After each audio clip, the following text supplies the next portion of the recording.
Olá pessoal, tudo bem com vocês? Então, fiquei hoje de postar aqui no Instagram um vídeo sobre, a nossa opinião acerca das audiências telepresenciais, as audiências virtuais que já estão ocorrendo no Brasil em detrimento da pandemia do novo coronavírus.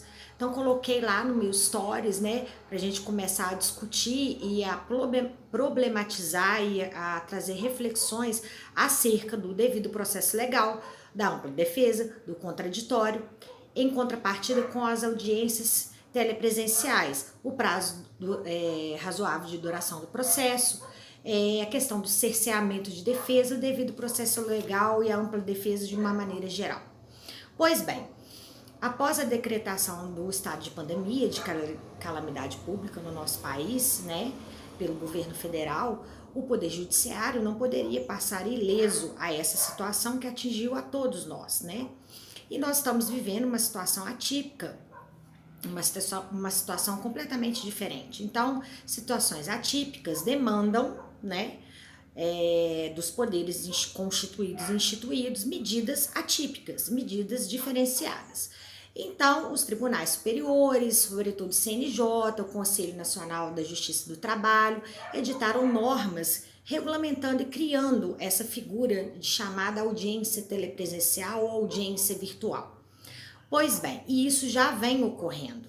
Nós tivemos também uma alteração legislativa na lei dos juizados especiais, também instituindo essa nova figura jurídica que são as audiências telepresenciais. Ocorre que, dentro do nosso sistema constitucional, dentro do nosso ordenamento jurídico, como funcionaria na prática, dentro do processo, essas audiências, como elas estão funcionando, quais as críticas que nós podemos fazer a elas. Pois bem, nós sabemos que o nosso sistema jurídico, é baseado na norma fundamental, que é a Constituição Federal, e lá nós temos como princípio preponderante, como eu já disse, a inafastabilidade da tutela jurisdicional e o devido processo legal. O que isso quer dizer? No Brasil, gente, não existe contencioso administrativo. Toda lide, toda pretensão resistida é levada ao Poder Judiciário. Ele tem a tutela jurisdicional. Não é à toa que a Constituição diz que não poderá ser deixado de apreciar pelo Poder Judiciário qualquer lesão ou ameaça lesão a direito. Então o texto constitucional é muito claro nesse sentido. E o Poder Judiciário, nesse sentido, na nossa opinião, ele é tido como uma atividade essencial. Então seria impensável um Poder Judiciário ficar 4 meses de portas totalmente fechadas para a solução das lides, para a solução dos processos que ali estão.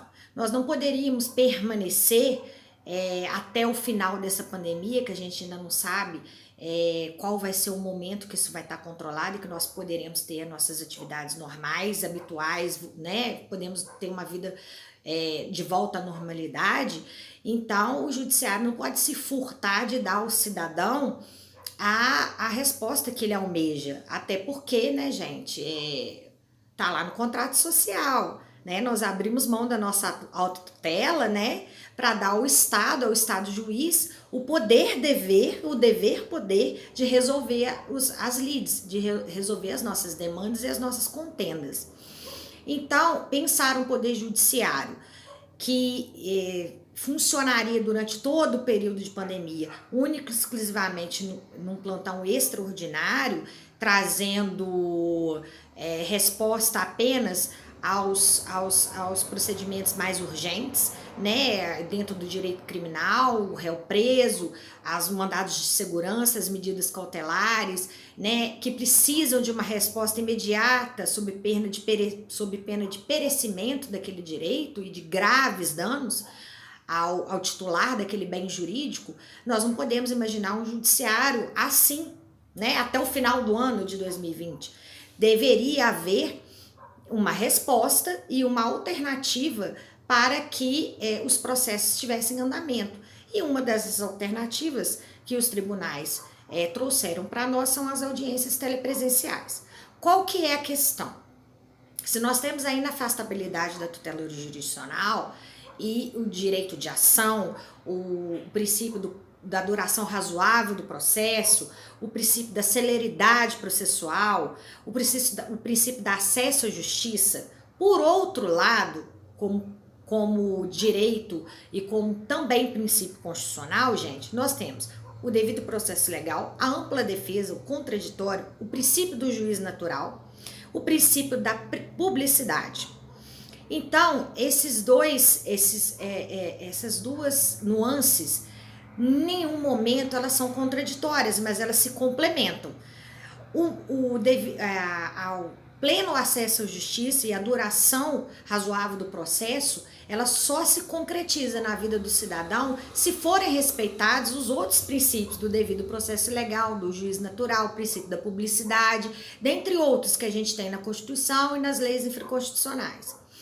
Dentro de uma audiência telepresencial, será que se mostra possível minimamente